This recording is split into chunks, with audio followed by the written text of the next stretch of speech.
Bismillahirrahmanirrahim. Assalamualaikum warahmatullahi wabarakatuh. Waalaikumsalam warahmatullahi wabarakatuh. Alhamdulillahirabbil alamin. Wa bihi nasta'inu 'ala umuri dunya waddin. Sayyidina wa maulana Muhammadin wa 'ala alihi wa ashabihi wa man tabi'ahum bi ihsan ila yaumiddin. Rabbi shrah li sadri wa yassir li amri wa hlul 'uqdatam min lisani yafqahu qawli.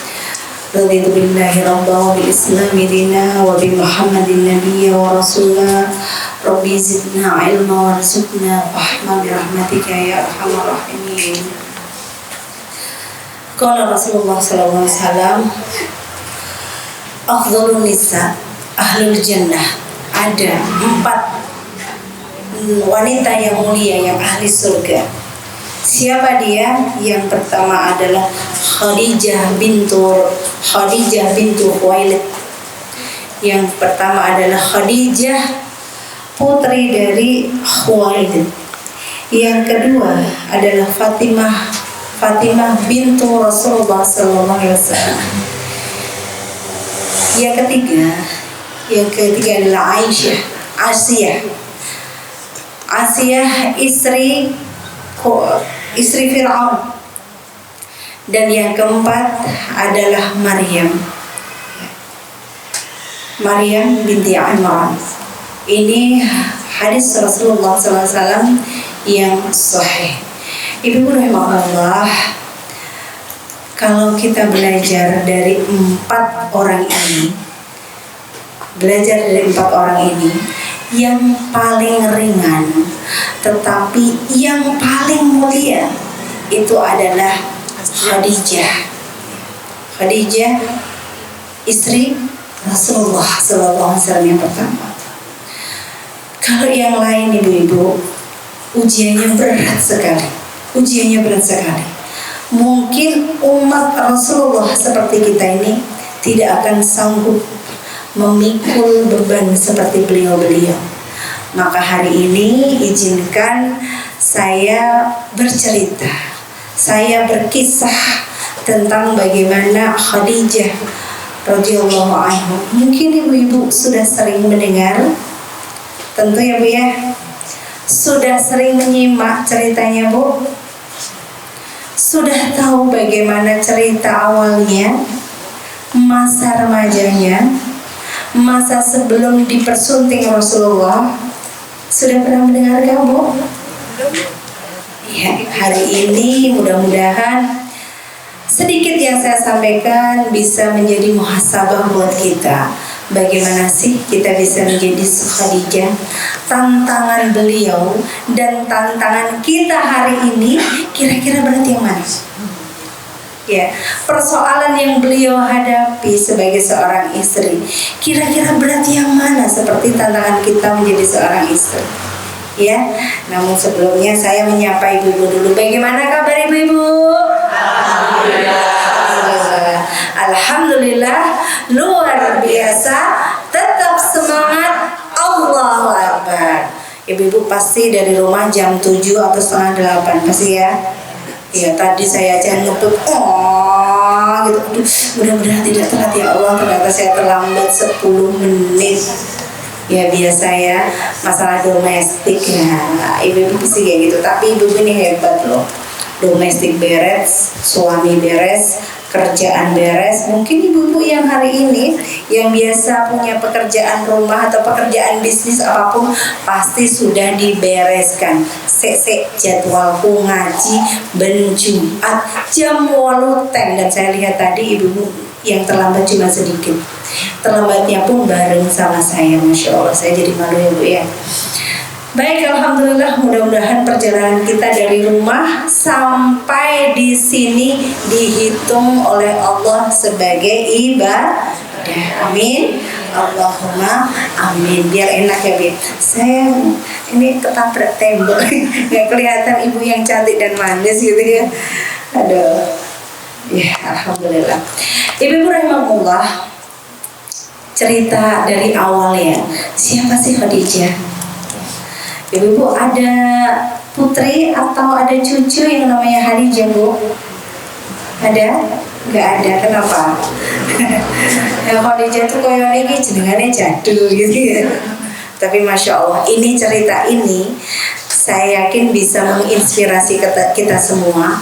Nah, nanti kalau ibu-ibu masih ada kesempatan punya putri atau masih punya kesempatan punya cucu perempuan, nah dikasih nama Khadijah. Jadi begini ibu-ibu, Khadijah ini ya, Khadijah ini lahir dari keluarga yang istimewa. Ya, beliau dari Bani Quraisy, tapi suku yang paling mulia. Jadi di Mekah, di Quraisy itu banyak sekali sukunya, banyak sekali.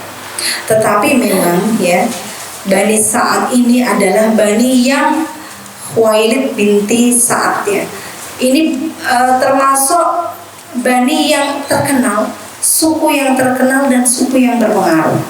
Bahkan dalam sejarahnya, suku ini adalah mereka yang menjaga Ka'bah. Sudah tahu ya, memang Ka'bah itu sejak dari Nabi Ibrahim alaihissalam. Maka ini Bani yang menjadi juru kuncinya Ka'bah.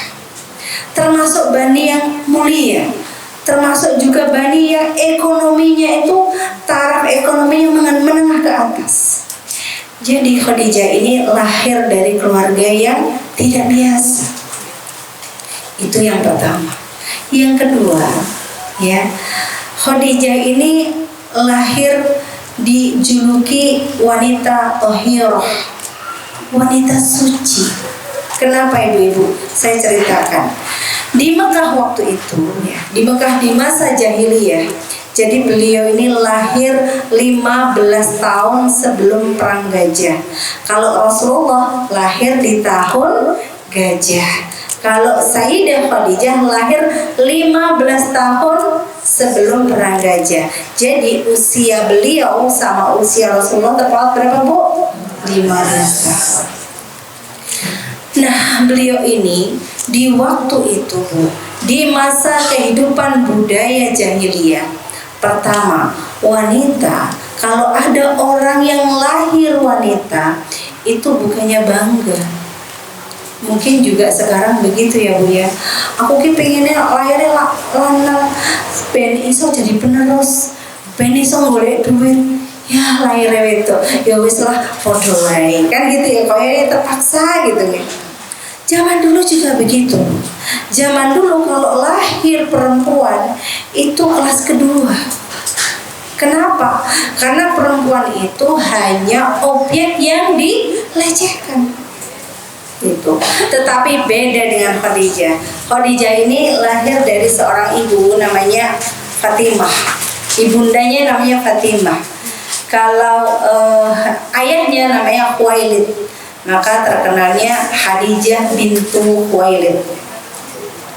Beliau berdua ini sangat-sangat bangga sekali bisa lahir putri Khadijah.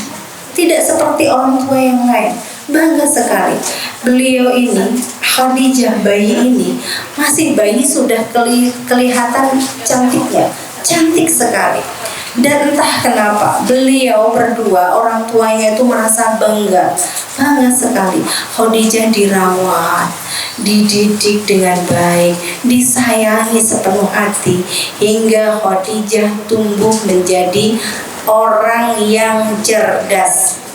Maksudnya cerdas bagaimana? Cerdas bukan hanya IQ-nya, bukan cuma matematikanya kelas 10 gitu nggih. Bukan hanya pintar fisika, biologi, tidak. Tapi cerdasnya bagaimana ibu-ibu? Waktu itu seorang perempuan kalau sudah lahir, kalau sudah menginjak remaja dan sudah waktunya pengen cari pasangan, kalau dia belum ketemu pasangan atau belum bisa menikah, maka wanita itu pasang bendera di depan rumah, Bu. Nah, bukan bendera putih bertanda lelayu, tidak ya, tapi bendera yang menjadi tanda bahwa dia boleh dimasuki laki-laki manapun dan boleh bergaul. Maka kalau di Mekah, Bu, kadang-kadang yang menggauli satu wanita itu bisa 5, bisa sampai 10. Begitu, itu udah biasa. Atau dia poliandri, menikah dengan lebih dari satu laki-laki, itu biasa.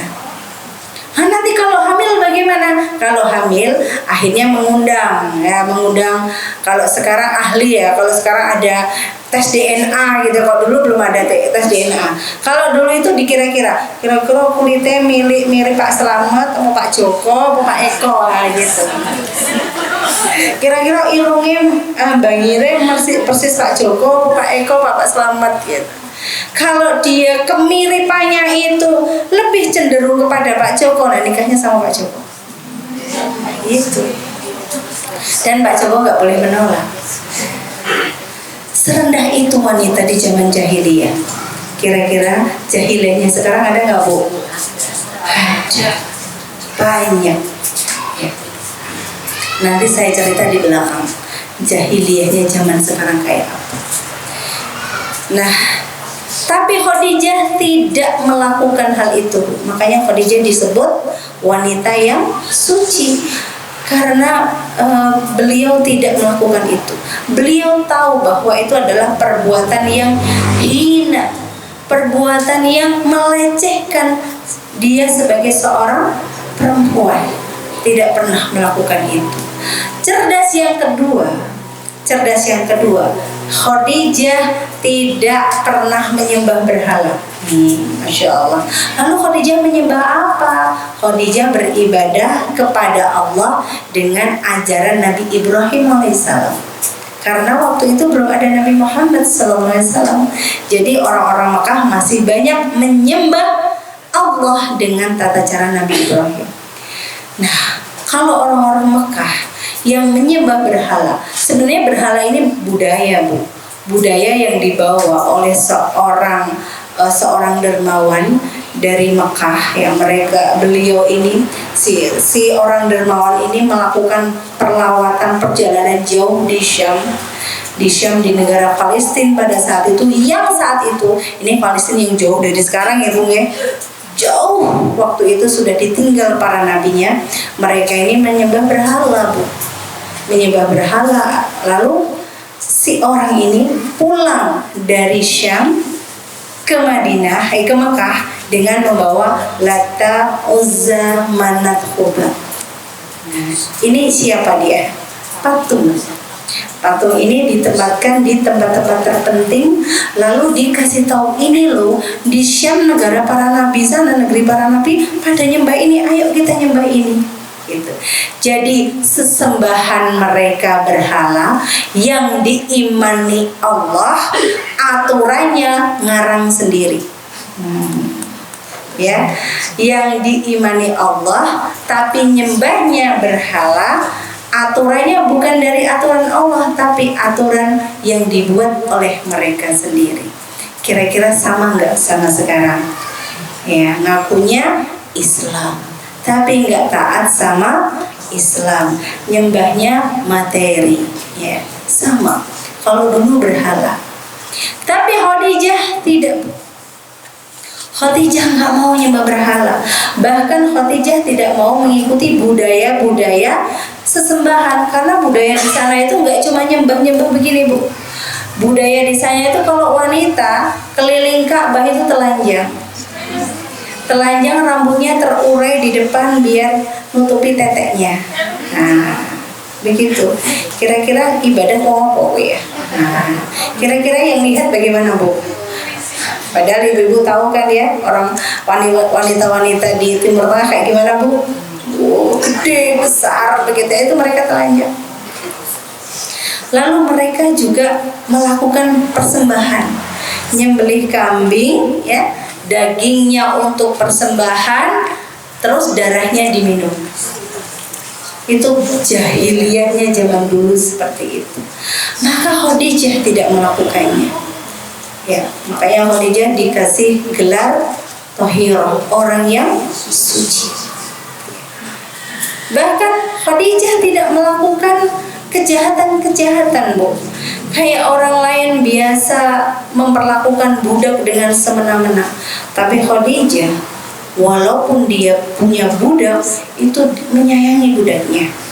ya, memanusiakan budaknya. Tidak pernah budaknya itu disuruh untuk berkelahi.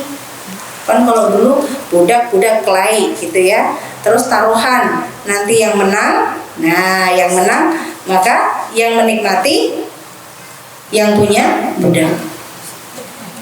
Menipu dalam berdagang tidak, riba dalam berdagang tidak. Makanya Khadijah ini selain beliau tumbuh menjadi wanita cantik, beliau juga tumbuh menjadi wanita yang terhormat dan suci. Ini sudah potensi ya. Potensi beliau memang dijaga sama Allah. Maka layaklah ketika itu Khadijah nantinya bertemu dengan Rasulullah SAW. Lalu setelah itu Bu, Khadijah punya sifat-sifat yang lain, sifat-sifat utama yang lain. Beliau ini dari kecil, memang dari remajanya ya, memang sudah biasa berbisnis ya, biasa berbisnis. Karena kecerdasannya ini nggak bisa membuat beliau ini diam. Beliau jualan. Lalu jualan apa? Bukan jualan diri kayak yang lain ya. Beliau ini jualannya apa? Kurma, baju sutra, parfum ya, yang di pada waktu itu memang menjadi dagangan-dagangan yang utama di Mekah.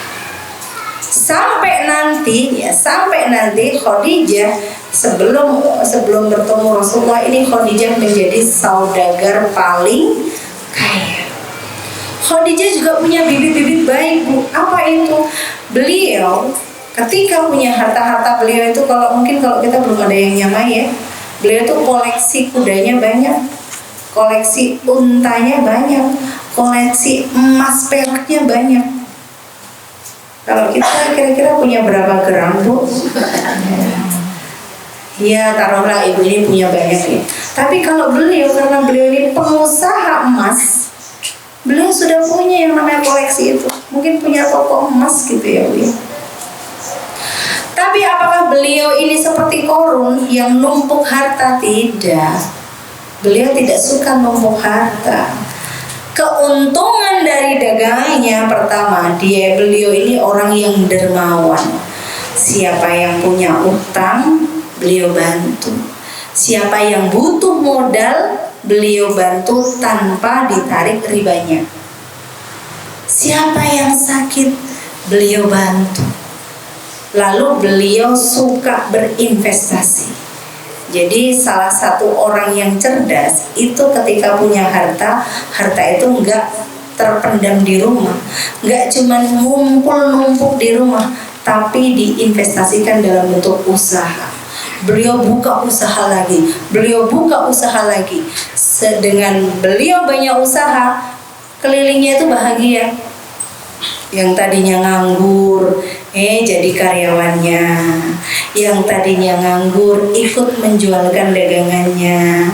Yang tadinya nganggur ya, terus dapat modal. Jadi hartanya bergerak, membahagiakan orang lain. Jadi bibit kecerdasannya sudah seperti itu. Ya, kebayang ya bagaimana utamanya Khadijah ya. Belum lagi sifat-sifat kesehariannya Bu. Beliau ini orang yang terhormat, nggak mau sembarangan disentuh, digoda, dilamar sama orang, nggak mau.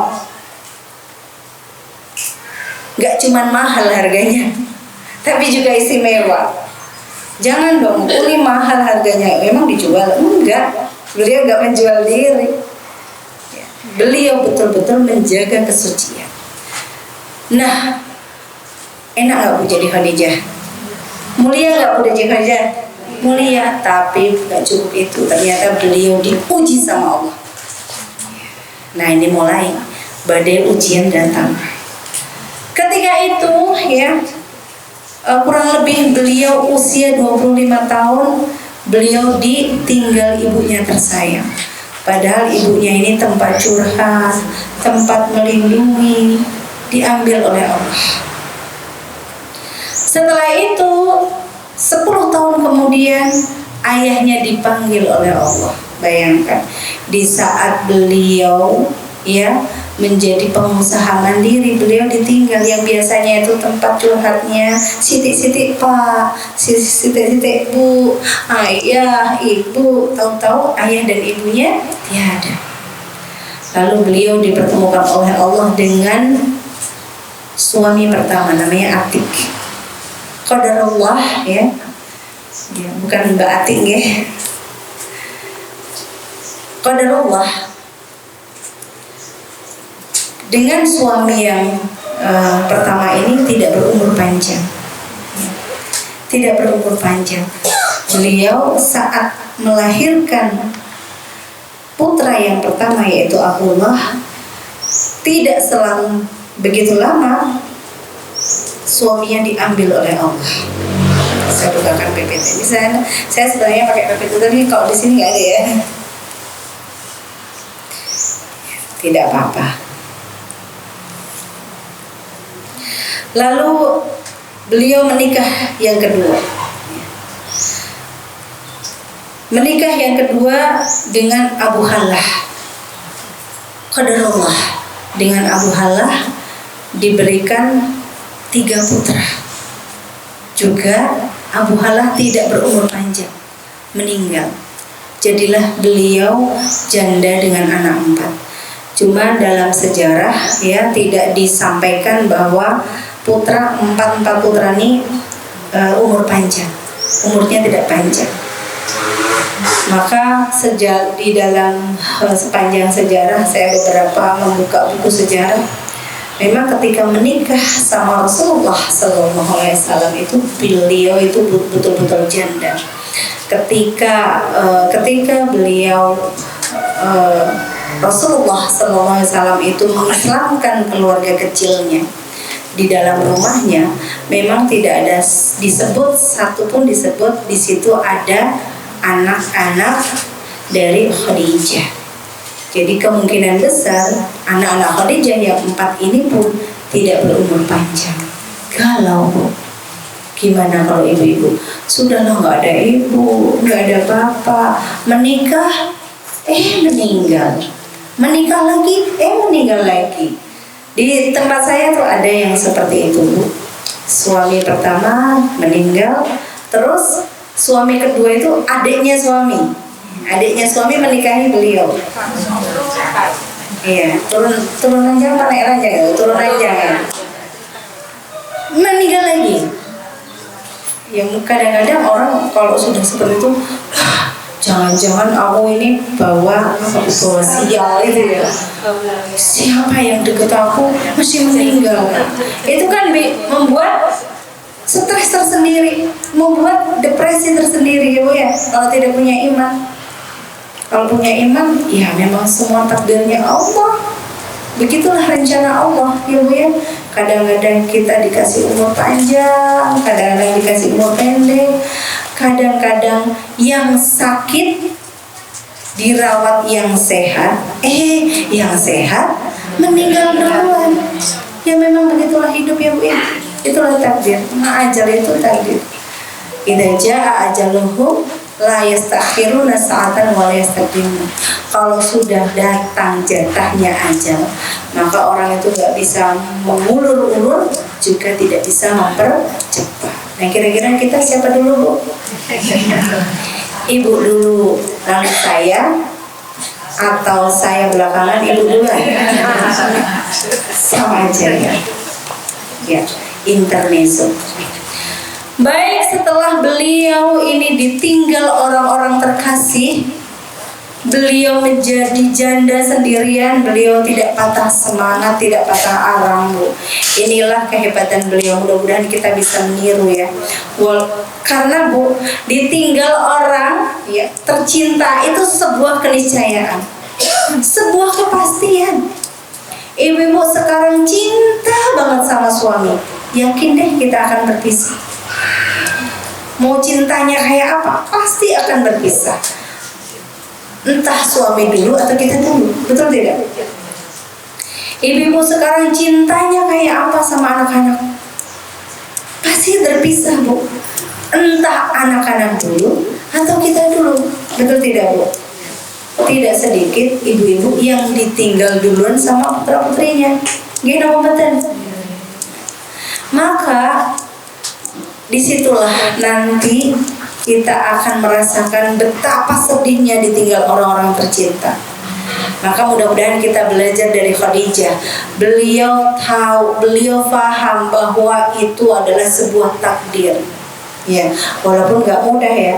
Ngomong kan gampang, ketimbang ngelakoni. Bu Ambar gampang ngomong, saya ngelakoni gitu Bu Ambar gitu ya, protes ya. Tapi memang begitu. Betapa kan jamaah ini yang udah ayahnya nggak ada, ibunya nggak ada, menikah suaminya nggak ada, menikah lagi suaminya nggak ada lagi, dilanjutkan dengan putra putrinya. Beliau sendiri, tapi beliau ini wanita hebat. Beliau paham bahwa hidup ini harus berkelanjutan. Hidup ini nggak berhenti sampai di situ. Aku harus tetap bertahan katanya. Akhirnya beliau fokus menghabiskan waktunya dengan memperbesar bisnisnya dan menciptakan kebaikan, berbuat kebaikan dengan hartanya itu kepada orang lain. Jadi beliau itu sedulure okeh, yang mengasihi beliau banyak, ya, yang memperhatikan beliau banyak. Kenapa? Karena beliau juga memperhatikan orang banyak. Cuman Bu, oke yang memperhatikan, beliau ini wanita yang butuh tambatan, bukan tambatan dinding Bu, tambatan tembok. Kalau kita kan biasanya tambatan tembok ya, atau tambatan tiang gitu. Nah beliau ini butuh tambatan hati, tapi beliau ini bukan wanita murahan Bu, mentang-mentang janda gitu ya, suka goda, suka tabarus. Oh, aku kan sudah ketoknya aku wis wayahe golek jodoh iki ya. Terus make up tebal gitu ya, alisnya gitu. Enggak, gayanya beda, sepatunya jenggel gitu, terus bergaya, terus di Facebook enggak gitu. Dulu juga enggak ada Facebook ya Bu ya. Gak begitu, beliau tetap bersahaja. Beliau tetap menjadi wanita terhormat, gak perlu digoda-goda. Bu, walaupun Rasulullah walaupun Sayyidah Khadijah ini tidak menggoda orang, tapi Bu, yang naksir sama beliau itu bukan orang biasa. Yang naksir beliau itu enggak cuma orang-orang recehan, orang-orang murahan, orang-orang yang suka goda-goda boten Bu. Tapi yang naksir beliau ini pemimpin-pemimpin kabilah, para bangsawan, para pengusaha-pengusaha besar. Beliau datang satu persatu untuk melamar Khadijah. Khadijah cek and recheck dong. Kamu enggak deh. Kamu enggak dong. Kamu. Jadi beliau nggak segampang itu Bu. Mau dikasih mahar emas, intan berlian, ada yang bawa Alphard mungkin, ada yang bawa sertifikat mungkin ya, ada yang gelarnya raja bangsawan, nggak tertarik beliau. Beliau punya standar sendiri. Yang standar itu Mekah cuma satu ternyata. Siapa Bu? Rasulullah nggak bawa apa-apa Bu. Rasulullah nggak bawa apa. Rasulullah nggak bawa sertifikat tanah. Rasulullah bukan seorang raja, tapi Rasulullah itu orang biasa. Lalu pertanyaannya, apa yang membuat Khadijah jatuh hati pada Rasulullah? Nah ini masuk ke episode selanjutnya. Suatu hari, begini. Suatu hari Bu, beliau ini usianya sudah 40 tahun. Kalau dalam sejarah ya, banyak sejarah mengatakan bahwa beliau ini 40 tahun. Sementara Rasulullah itu baru 25 tahun. 15 selawe karo 40 berarti 15 tahun ya, 15 tahun ya. Berarti cerita dari awal tadi. 40 tahun itu apakah kalau secara fisik menarik? Kalau menurut saya laki mateng-mateng ya Bu ya. 40 tahun itu matang, menarik, pengalaman, nggak diragukan lagi. Jadi kalau ada yang mengatakan Rasulullah kok milihnya daun tua, jangan salah, ini daun yang enggak sembarangan. Khadijah pilihnya kok daun muda, jangan salah, ini daun muda yang bukan Gen Z gitu ya. Kalau Gen Z zaman sekarang ya dikit-dikit marah, sitik-sitik ngambek, rati tuh kok HP ngamuk gitu ya, dielengke nesu terus lungo. Gen Z sekarang seperti itu, kalau Rasulullah enggak seperti itu. Maka Khadijah ini jatuh cinta kepada Rasulullah bukan karena seperti itunya, Bu. Ada sifat-sifat rahasia-rahasia yang membuat beliau jatuh hati kepada Rasulullah. Jadi suatu hari begini, Khadijah ini kan usahanya makin berkembang, bahkan sampai Khadijah ini menjadi eksportir, Bu. Eksportir, Bu. Jadi dagangannya yang tadi ya, emas, perak, kurma, parfum ya, terus baju-baju sutra, itu beliau tuh berdagang itu sampai ke negeri Syam, Bu. Ke Irak, ke Iran, ke Suriah gitu. Jauh. Ke Yaman. Karyawannya banyak. Terus orang-orang yang jadi marketing banyak. Mungkin kalau sekarang punya affiliate gitu ya, sosmednya, followernya banyak gitu. Jadi nggak ada yang nggak kenal sama Khadijah. Nah suatu hari Khadijah ini pengen nambah pekerja, tapi beliau selektif banget. Sopo yang kira-kira selektif banget, nggak sembarangan menerima karyawan langsung gitu, nggak ditanya dulu. Nah suatu hari mendengarlah beliau tentang Muhammad. Waktu itu belum jadi Rasul ya. Muhammad si pemuda yang katanya pemuda ini punya keutamaan jujur dan supel. Penasaran. Akhirnya disuruhlah Muhammad ini untuk jadi karyawan. Wahai Muhammad, mau nggak kamu memperdagangkan daganganku ke Syam?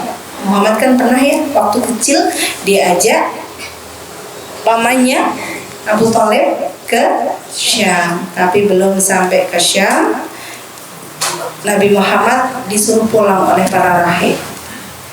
Disuruh bawa pulang keponakan ini, bawa pulang. Rahibnya kok tahu kenapa?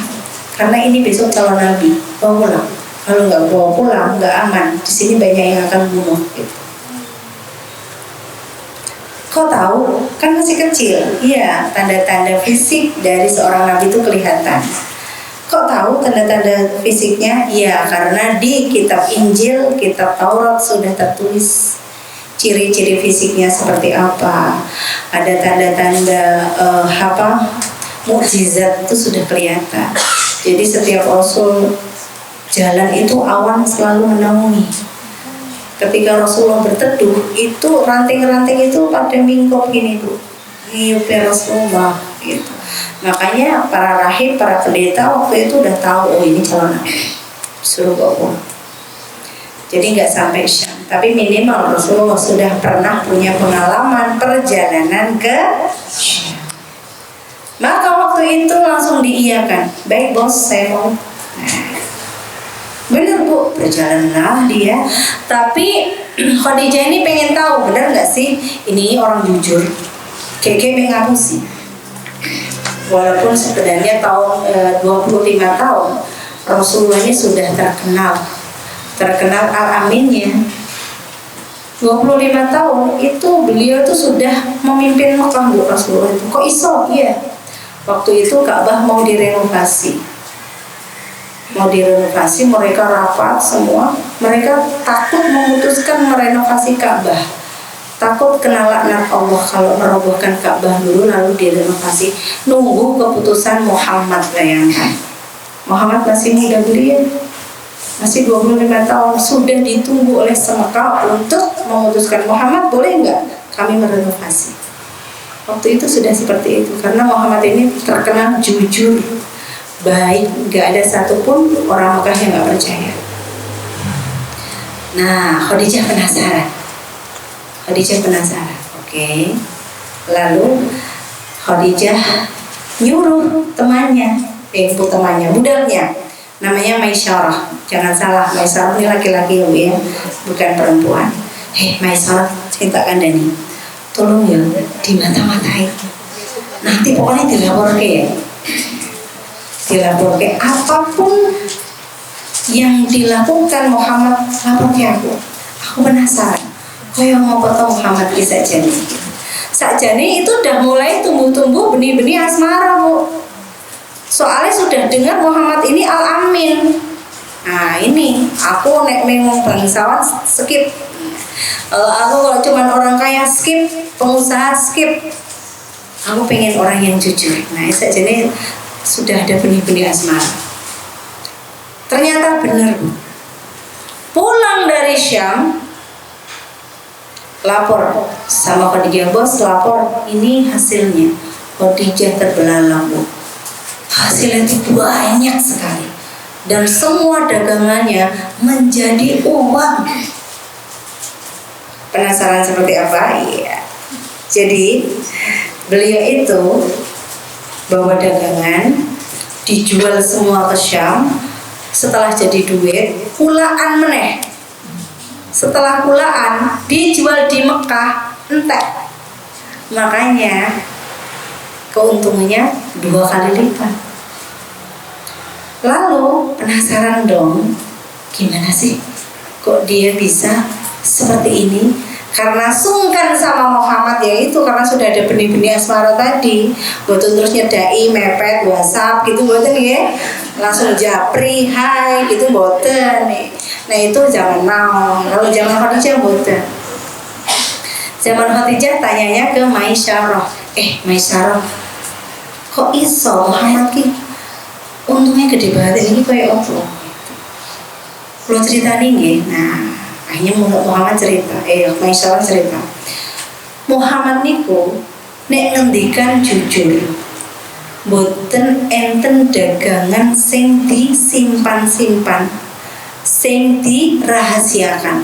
Nek elek muni elek, nek apik muni apik. Beli ini kualitas 1 seperti ini harganya sekian, ini kualitas 2 harganya sekian, kualitas 3 harganya sekian. Jujur. Makanya Bu, kalau bisnis terbaik itu adalah bisnis ala Rasulullah, pasti laku. Ibu-ibu bisnis apa kemauan, mau bisnis pakaian, mau bisnis makanan, bisnis apa lagi Bu, itu utamakan kejujuran. Nggih. Apa kayak jenengane? Rego mawa rupa. Jadi kalau yang dijual itu kualitas mahal, ibu nggak usah ragu-ragu menjual dengan harga mahal, karena yang dibeli oleh konsumen itu kejujuran. Gitu ya. Bener Bu, selain jujur ternyata supel. Rasulullah niku gampang kenal kalian tiang. Yo nek wong dodolan meneng wae. Ya ora bakalan payu ya. Nek teng pasar nih kalau sing jualan sing keliling nih kalau Bu. 10.000 terus 10.000 ya kan. Kan cerewet terus ya Bu ya. Enten tiang lewat, tumbas Bu, niki saya lho Bu, tinggal Bu. Kan ngoten ya. Itulah Rasulullah. Jadi Rasulullah itu enggak diam. Marketingnya jalan. Semua orang ditawar, ini loh kualitas sutranya ini kalau dibentangnya begini, coba warnanya seperti ini, coba ditempel ke bajunya, cocok. Nah, jadi orang yang nggak mau beli jadi, dan orang yang nggak senang jadi senang, yang nggak tertarik menjadi tertarik. Banyak yang akhirnya mau kenal bersama Rasul, pengen kenal Nabi, pengen kenal Muhammad. Jadi orangnya supel. Di jalanan dia tuh baik, sama pedagang yang lain dia baik. Bagi-bagi teh hangat, ngopi ayo ngopi ya. Gitu. Boten dipek dewe, boten ngopi dewe, nggak enak. Supel. Nah dari situlah Khadijah falling in love, akhirnya jatuh cinta. Wah, koyone iki sing jajak. Nah setelah itu apakah WhatsApp? Tidak. japri? Tidak. Apakah selfie terus dikirimkan ke Rasulullah? Boten. Sikit dhewe galau. Khadijah galau. Aku mau makan, aku mau tidur. Niku jalan biyen. Arep sare kelingan, arep dahar kelingan, arep nanti kelingan. Yang di sini itu selalu wajah Rasulullah. Galau. Yang kedua galau. Aku ki jane seneng karo Muhammad. Ning lek ngomong piye? Gitu. Jadi seneng tapi rawani ngomong. Bayangkan Bu. Bingung. Piyambake bingung. Akhirnya beliau punya sahabat namanya Nafisah. Nah, Nafisah ini Nafisah ini juga dekat dengan Rasulullah. Masih saudara sepupu sama Rasulullah. Saudara sepupu sama Rasulullah dan menjadi sahabat Khadijah. Curhat kali Nafisah. Nafisah kini tak kandani. Oh, jadi seneng karo sedulur mungkin aku gak rawani ngomong. Aku izin piye carane. Ya gitu juga ya kali ya lebay. Merah. Ya dong. Bantu dong jadi MC dong gitu ya. Nah, karena biasa ya Bu nek sama teman ya Bu kalian rencang sahabat kan begitu. Akhirnya Nafisah datang ke Muhammad. Muhammad tak kandani yo. Misal Muhammad, misal joge MC katanya gitu. Nek misale ono cewek perempuan ohti katanya, yang dia baik, jujur, kaya, terhormat, naksir dan pengen menikah sama kamu, kira-kira kamu mau nggak? Nek kamu mau kok tak sebut jenenge. Muhammad mikir nih, aku gitu tuh apa ya, aku randu ya apa gitu ya, aku itu wong kantoran gitu ya, aku yo tumpakanku tutu Mercy, aku orang gue rumah, orang gue sertifikat tanah piye yo. Galau. Tapi saja nih Nabi Muhammad dia pengen. Sebab Nabi Muhammad menginginkan sifat-sifat wanita yang seperti itu yang pengen jadi istrinya. Muhammad juga galau akhirnya. Aku mau makan. Waduh akhirnya karena sama-sama ingat kamu. Akhirnya jawab ya wis lah tak pompo. Kayaknya ya wis lah padahal mau. Begitulah ya. Bunga-bunga benih-benih cinta sudah tumbuh di antara keduanya. Akhirnya beliau matur, masing-masing matur. Yang Khadijah matur sama keluarganya, sama pamannya. Yang Rasulullah juga matur sama Abu Thalib sebagai ayah angkatnya. Matur. Nah setelah matur akhirnya dilamar Khadijah di rumah ya. Lalu didatangi oleh Rasulullah yang bersama dua orang, yaitu Abu Thalib dan Hamzah, dua-duanya paman beliau yang sudah masuk Islam. Belum masuk Islam, belum jadi Nabi. Salah, skip ya. Tapi walaupun kalau Abu Thalib ini sampai wafatnya tidak masuk Islam. Kalau Hamzah ini nanti pada akhirnya masuk Islam, tapi sudah menjelang sudah di hijrah di masa Madinah. Tapi istimewanya Bu, dua orang ini sayang sama Nabi, sayang sama Muhammad itu sejak kecil. Bahkan sayangnya mereka berdua itu ngalahi putrane dewi. Sayangnya sama Muhammad itu ngalahi sama putrane dewi. Karena memang Nabiullah Muhammad itu inner dan outer beauty-nya itu luar biasa. Gantengnya luar biasa, akhlaknya luar biasa, sifat-sifat baiknya luar biasa. Makanya udah dianggap anaknya dewi. Akhirnya dilamar ke Khadijah. kedatangan saya ke sini, beliau Abu Thalib menyampaikan pidato dulu. Alhamdulillah.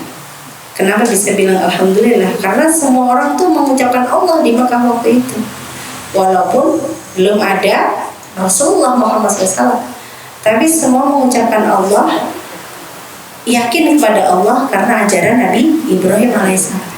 Segala puji bagi Allah yang telah menciptakan manusia dan telah menjodohkan manusia. Maka hari ini saya datang untuk melamar putri panjenengan yang mulia untuk menjadi pasangan anak kami Muhammad. Lalu diterima. Tidak selang begitu lama akhirnya mantu geden. Setelah mantu geden, semua pemuka-pemuka Quraisy datang, Bu, karena dua jodoh ini, dua sejoli ini adalah bani yang terbesar di Mekah. Bani yang terbesar di Mekah. Ya, mereka orang-orang terpandang, dari orang-orang terpandang. Kalau Rasulullah dari Bani Hashim, Bani Abdul Muthalib, ini juga Bani Sa'ad, ini juga orang yang terkenal di Mekah. Mereka ketemu, menikah, dan ini pernikahan paling besar di masa itu. Semua orang bahagia, semua orang bersyukur, tidak terkecuali dua orang ini, Khadijah dan Muhammad SAW. Waktu itu belum jadi nabi. Bahagianya luar biasa. Khadijah dilamarnya dengan apa, Bu? Berapa? Ada yang mengatakan sak miskin-miskinnya Rasulullah. Satu riwayat mengatakan maharnya 20 onta muda. Regone piro kuwi? Sak onta misalnya 35 yuto dipengke dhewe. Ada yang mengatakan 37 onta. Jadi Rasulullah sugih nopo ngaraku? Sugih banget. Sugih kan. Karena kenapa, Bu? Karena standar ekonomi di Mekah waktu itu tinggi, Bu. Jadi nggak, kalau cuman Kanjeng Nabi seperti itu belum termasuk kaya. Standarnya di sana tinggi. Padahal waktu itu belum ditemukan minyak. Belum ditemukan minyak. Minyak itu keri-keri. Minyak itu keri-keri. Setelah Perang Dunia Kedua baru ketemu minyak. Tapi mereka berkaya karena berdagang. Walaupun rumahnya, daerahnya cuma berisi pasir dan batu, tapi kaya semua karena berdagang. Ibu-ibu kalau mau kaya berdagang. Ilmunya sekian penting, sekian Rasulullah. Bagaimana caranya Rasulullah? Baik, setelah itu ibu-ibu menikahlah mereka dan menjalin hubungan rumah tangga. Nih, ini periode yang akhir ini yang mungkin ibu-ibu akan terperangah, Masya Allah kok bisa ya. Dan mungkin kalau ibu-ibu koyone aku sanggup.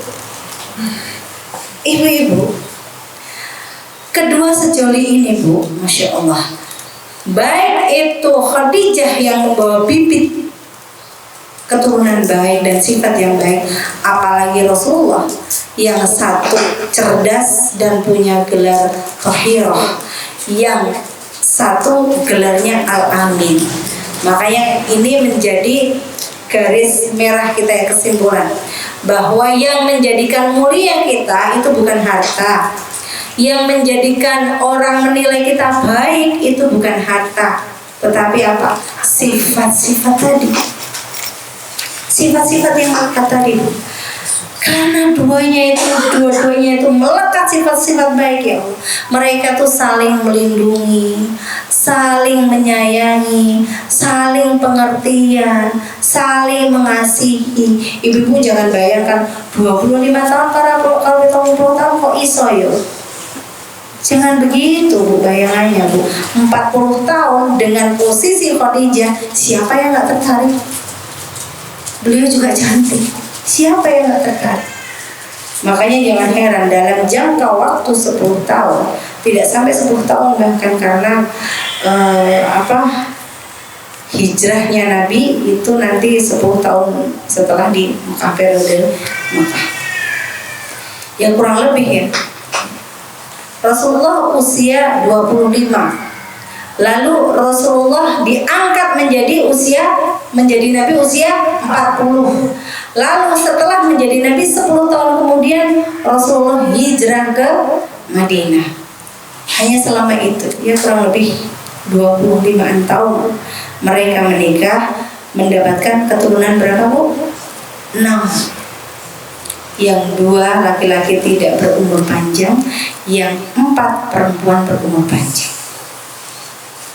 Nah, bagaimana kehidupannya? Selain mereka saling mencintai, saling melayani, saling mengasihi, ibu-ibu menawi Rasulullah Sari. Kadang-kadang Khadijah itu ngelus-lus, ya Allah sayang, kasihan kamu ya, capek jadi nabi. Ibu pernah begitu?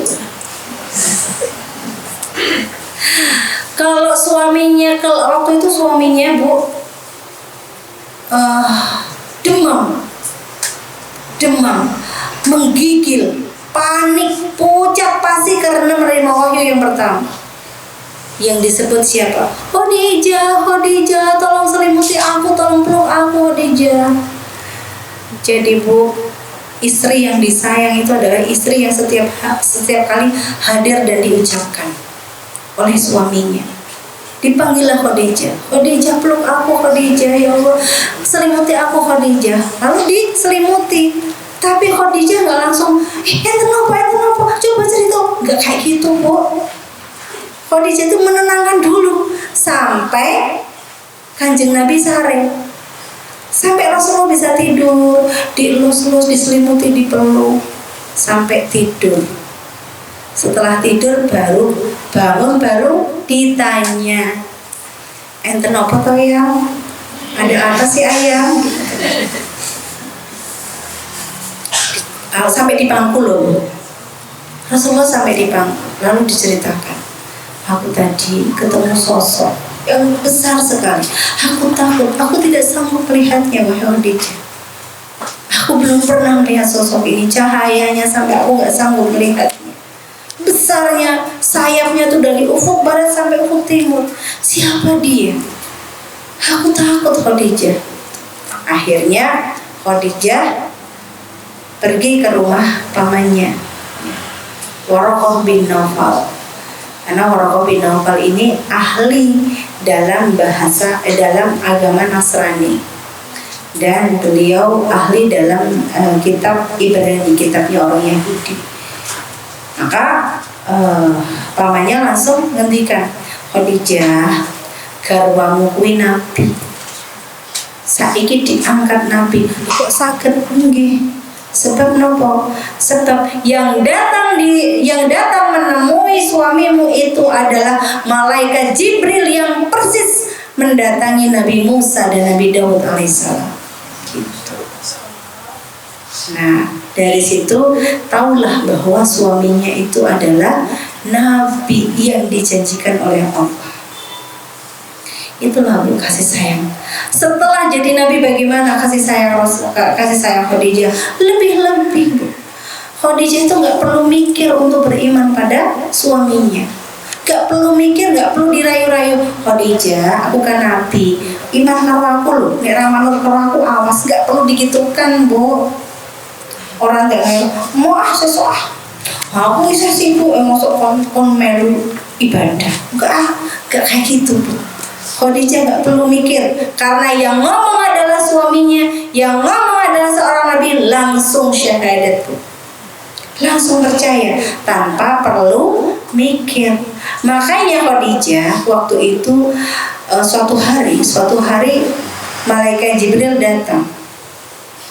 Malaikat Jibril datang lalu bicara sama Rasulullah. Ini sudah lama ya, sudah cukup lama. Bicara sama Rasulullah begini, wahai Muhammad, nanti kalau kamu ketemu sama Khadijah, sampaikan ya Muhammad, sampaikan bahwa Khadijah mendapatkan salam dari Allah Ta'ala. Bayangkan, dapat salam kok saka Gusti Allah.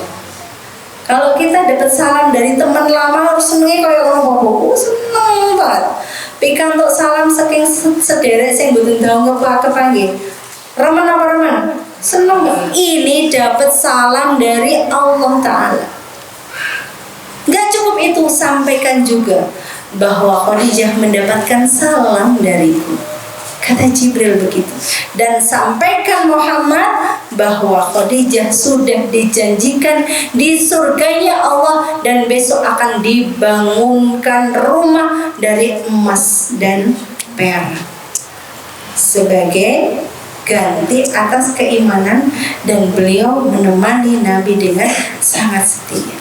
Bagaimana setianya Rasulullah? Khadijah ketika sudah menjadi seorang ibu, maka peran yang optimal, peran yang maksimal itu adalah menjadi istri dan menjadi ibu. Walaupun beliau saudagar, tapi beliau tidak mementingkan usahanya. Yang dipentingkan adalah menjadi istri dan ibu, karena itulah ridhonya Allah. Emang menjadi istrinya Nabi enak? Enak dong, kan terkenal. Enggak gitu, Bu. Di Mekah ketika Rasulullah menjadi Nabi pancen terkenal, tapi dimusuhi. Sebelum menjadi Nabi, Rasulullah itu keturunan mulia dan dipercaya. Setelah menjadi Nabi, raono sing percaya. Semua memusuhi. Jadi para Nabi itu ujiannya dimusuhi oleh kaumnya. Gak ada yang para Nabi itu langsung diterima kaumnya, gak ada. Itu sebagai ujian para Nabi. Maka menjadi Nabi itu berat. Khadijah mendampingi Nabi, bayangkan beratnya kayak apa. Difitnah, diancam, diisolasi, ya, dirampas haknya, pernah pengen dibunuh berkali-kali, pernah difisik oleh Abu Jahal, dikeprok kepalanya pakai batu, pernah. Sedemikian ujiannya, tapi bagaimana seorang istri menemani, Bu?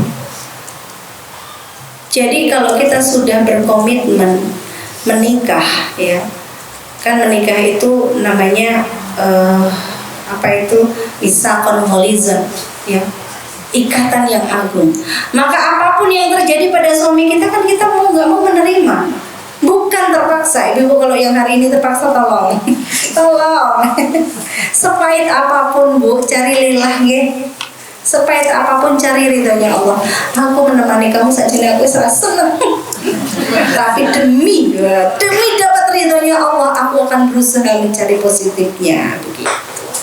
Ya, karena suami kita bukan Nabi.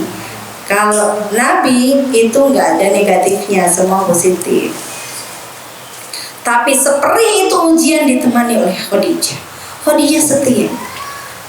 Mau Rasulullah dalam keadaan bahagia, mau Rasulullah dalam keadaan sakit, sedih. Banyak sedihnya, Bu. Dakwah di periode Mekah banyak sedihnya, banyak lukanya, banyak difitnah, banyak disakiti, banyak diancam dibunuh, nggak enak. Bahkan harta Khadijah habis untuk mensupport dakwah Nabi. Kira-kira ada nggak yang seperti itu di sini? Bapak sebulan orang kerja, wah. Bapak ini boyong lamar meneh, siapa ngerti ada ribet kan, Bu? Ya enggak? Oh betul nggih. Salah nggih, ya Allah. Betul nggih. Husnudzan suudzan. Kadang-kadang kita gitu ya, Bu, ya. Ada ujian dikit, panik. Belum jadi panik. Padahal, Pak, saiki oke wong PHK loh. Padahal bapaknya wong di PHK. Wes panik sih, Kek sesuk bapak sing di PHK. Oh, urung di PHK wes panik. Durung ketetean wes panik. Kalau Khadijah tidak. Khadijah itu tidak pernah menampakkan kepanikan. Bahkan suara Khadijah itu tidak lebih tinggi dari Nabi Muhammad SAW. Pokoknya angel dari Khadijah. Itulah kenapa, Bu, pengen cari ridhonya Allah. Saya belum cerita bagaimana Khadijah mendidik anak-anaknya. Dari keempat putranya, Zainab, Ruqayyah, Umi Kulsum, Fatimah, semua empat-empatnya ini meniru plek ketiplek meniru karakter bapak ibunya. Meniru karakter bapak ibunya. Bagaimana beliau cinta sama suami mereka, itu meniru plek ketiplek bapak ibunya. Bagaimana ngopeni orang tua Fatimah ketika sudah sendiri, ibunya sudah meninggal, kakak-kakaknya sudah menikah, Fatimah sendiri ngopeni Rasulullah. Cara ngopeni ayahnya persis seperti Khadijah ngopeni. Makanya sampai beliau mengatakan, Rasulullah itu mengatakan, wanita yang ada dalam hatiku yang tidak terkalahkan itu cuma dua, Khadijah dan Fatimah. Makanya kalau Fatimah disakiti Bu, wah, Rasulullah sakit Bu. Suatu hari, ini ada cerita nih, untuk menyimpang dikit nih Bu, tapi insya Allah ini hiburan. Suatu hari Ali bin Abi Thalib pengen poligami, Nah, belum jadi mengutarakan keinginannya, Fatimah harus menerima sinyal. Lalu Fatimah curhat sama ayahnya. Serem gak tuh? Ya kayak sih, suamiku pengen poligami ya. Akhirnya dalam sebuah khutbah, siapa yang menyakiti anakku Fatimah, dia akan berhadapan denganku. Ayo ketur. Ali bin Abi Thalib itu kan langsung orang. Saking sayangnya kepada anak perempuan. Makanya memang seharusnya seorang ayah niku celaipun kalian anak perempuan. Harusnya seorang ayah itu dekatnya sama anak perempuan, seorang anak laki-laki dekatnya sama ibunya. Karena laki-laki itu tugasnya melindungi ibunya, melindungi kakak perempuannya, melindungi adik perempuannya. Gitu. Tapi kalau ayah melindungi anak perempuannya. Harusnya seperti itu. Kembali ke laptop, itu betul ya. Begitulah Bu, seorang Khadijah dalam menemani Rasulullah berkorban totalitas, tidak ada sedikit pun yang berkurang dari beliau, ya. Tidak ada cacat dari beliau menjadi seorang istri dan seorang ibu. Itu pun Bu, di akhir hayatnya sempat-sempatnya Khadijah itu minta maaf. Beliau sudah beberapa hari merasa sakit, sudah krosok kayak aku sarap di pundut kali Gusti Allah. Kros Bu. Akhirnya beliau sampaikan kepada Fatimah, tolong dong sampaikan ke ayah, ibu malu Kenapa sih Bu, tolong sampaikan besok kalau aku mati, sorbannya Rasulullah yang suka buat menerima wahyu untuk membungkus mayatku ya, gitu. Tolong sampaikan. Roh bojone ora penak Bu. Roh bojone ora penak gitu. Tidak ngomong kalian putrine. Iya, Rasulullah malah nangis Bu. Rasulullah malah nangis, dipeluk. Lalu ketika dipeluk di pangkuan, Fatimah ngendikan makanya. Ketika itu Khadijah tertidur. Lalu dipeluklah Khadijah dipeluk kalian Rasulullah. Lalu meneteskan air mata. Lalu melek. Khadijah melek. Lalu Khadijah bertanya kepada Rasulullah, suamiku, kenapa menangis? Aku ingat sama kamu tuh dulu orang mulia, kamu dulu orang terkaya, kamu dulu wanita terpandang. Sekarang gara-gara menemani aku berdakwah, kamu seperti ini, kamu gak punya apa-apa, kamu sakit. Bahkan ketika itu, mohon maaf ya Rasulullah, mohon maaf ya suamiku, kalau aku banyak salah selama menemani kamu. Bayangkan, sudah seperti itu pengorbanannya masih minta maaf. Sampai bilang begini Bu, kalau nanti aku mati duluan, kalau engkau butuh jembatan untuk menyeberangi, tolong ambil tulang-tulangku untuk menyeberanginya. Sampai seperti itu. Ya Allah, pantas ya Pantas kalau sudah seperti itu, pantas sekali Khadijah mendapatkan salam langsung dari Allah Ta'ala, mendapatkan salam dari malaikat Jibril, mendapatkan janji akan dibuatkan rumah dari emas dan perak di surga. Ibu rahmatullah, setelah kita berkaca dari Khadijah radhiyallahu anha, bagaimana ketika kita mengaca kita masing-masing? Prosentasenya seperti apa? Sudah sebaik apakah kita? Sudah sebaik apakah kita menjadi ibu? Sudah sebaik apakah kita menjadi istri? Ya, kita muhasabah. Sebelum ditutup, saya mau cerita sedikit. Memang zaman sekarang ini adalah orang banyak mengatakan zaman jahiliyah, seperti zamannya Nabiullah Muhammad SAW waktu di Mekah.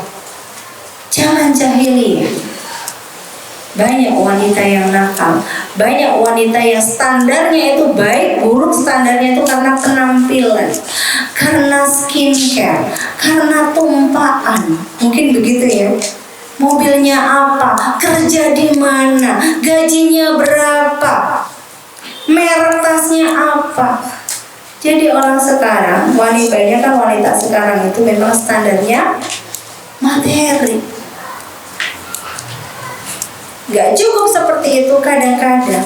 Wanita sekarang mau gak mau panggilan utamanya itu mengejar uang. Kenapa? Karena kebutuhan. Gaji suami tidak cukup, dia butuh flexing, dia butuh eksis, dia butuh terkenal, dia butuh memenuhi sekolah, memenuhi macam-macam. Akhirnya sibuk di dalam pekerjaan. Inilah tantangan di zaman sekarang. Ya, kenapa Bu? Ada dua hal yang harus saya sampaikan. Yang pertama, karena mau nggak mau ekonomi kita dikelola dengan tidak cara Islami. 85% kekayaan alam dikuasai oleh orang-orang kaya. Sementara 15% kekayaan alam diperebutkan oleh rakyat kebanyakan. Sehingga mau nggak mau kita memenuhi kebutuhan sendiri. Ya, kebutuhan negara dipenuhi dengan pajak dan hutang. Kita disuruh bekerja, kita disuruh berkaya untuk memenuhi kebutuhan. Belum lagi yang faktor yang kedua, orang sekarang diciptakan, dihembuskan pikiran kalau wanita tidak bekerja tidak keren. Wanita kalau tidak bekerja, wanita kalau tidak menghasilkan uang banyak tidak keren. Wanita kalau cuma berbakti kepada suaminya dan berbakti kepada anak-anaknya nggak keren. Dia harus punya uang sendiri dan seterusnya. Maka dua hal itu ketika digabung, jadilah wanita-wanita zaman now yang sibuk dengan dunianya. Maka mau nggak mau kita harus menerima kenyataan ini. Inilah beban berat kita sekarang di tengah gempuran zaman yang sudah semakin jauh dari Islam ini. Kita dituntut untuk menjadi seorang istri yang baik, seorang ibu yang baik. Demi apa Bu? Demi keridhaan Allah. Yakinlah itu yang paling bahagia. Walaupun tidak dipungkiri, ibu-ibu juga harus dituntut untuk bekerja. Hukumnya apa? Apakah haram? Tidak. Boleh. Ibu berbisnis? Boleh. Ibu bekerja? Boleh. Tapi jangan kalahkan yang dua.